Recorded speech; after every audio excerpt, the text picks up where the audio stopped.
Hi guys, nandito na naman po tayo sa ating inabang tinasaryang ating kapatid. At syempre, dahil tinulungan ni Bill itong si Tali, kung kaya tayo nakalabas sila doon sa bintana o saan gumawa ng paraan itong si Belle para makaakyat sila doon. At ito namang si Rosel at Darius, nag-alala sa kay Tali kung kaya yun, naghanap sila at may tumawag kay Tyron.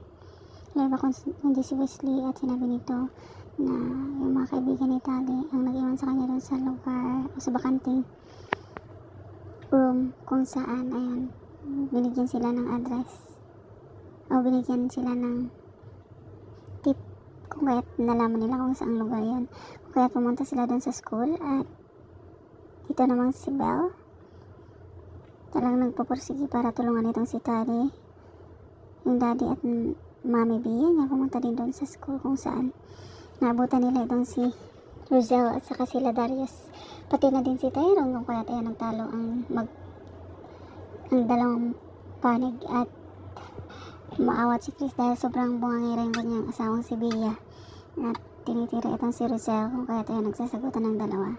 Nang maya bigla may narinig ito si Tyrone doon sa isang lugar kung saan nakita niya itong si Tali na nakasakay doon sa karito. Tinutulak-tulak ni Belle at maraming sugat ito.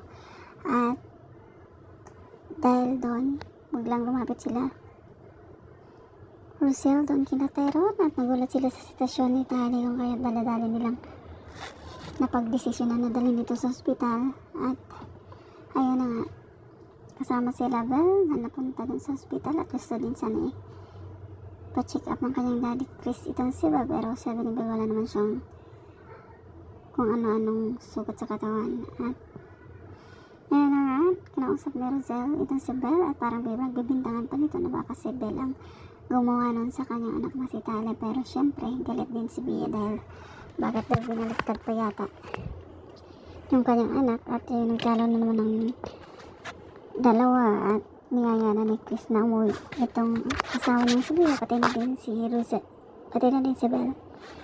Nung naiwan na sila sa ospital kung saan nagising na itong si Tali at sinabi nito na kung saan na si Belle at sinabi naman ni Rosel na pinauwi niya na daw ito, nakauwi na daw ito at hindi niya daw malalapitan ni Belle itong si Tali. Pero nagulat si Rosel nung sinabi ni Tali na si Belle nga daw ang nagligtas sa kanya at mas concerned pa daw si Belle sa kanya kaysa sa kanyang nanay na si Rosel na walang ibang inaato pag umibigyan ng pansin kundi itong si Tyrone. Ayun, kaya parang sumama ang loob ni Rosel sinabi ni Tali, pero totoo naman. At si Melania naman naglalasing kasama yung kanyang kaibigan at sobrang nagsiselos ito sa kay Darius at tinawagan niya ito. Ayun, parang galit si Darius sa kanya kasi may problema nga daw sila ni Rosel o sa pamilya ni Rosel kung kaya maghintay daw ito kung kailan ito tatawagan o pupuntahan. Pero ayun, naligulat nila Darius nang biglang dumating itong si Melania at talagang akala mo naman nagkukumuhog na makita itong si Tali kung kahit nagulat itong si Rosel kung bakit daw ganun yung reaction nito. At sa bahay naman ni Chris kung saan minura-mura ni Bia itong si Belle at mantik niya na itong masampal, pero biglang humarang itong si Chris at yun, dahil sa awa sa anak na amo niya na lang ito at kinukomport niya dahil nasaktan ito sa mga sinasabi ng kanyang nanay Bia. At nasabi din ni Belle na sana makilala na niya ang kanyang tunay na nanay at pamilya.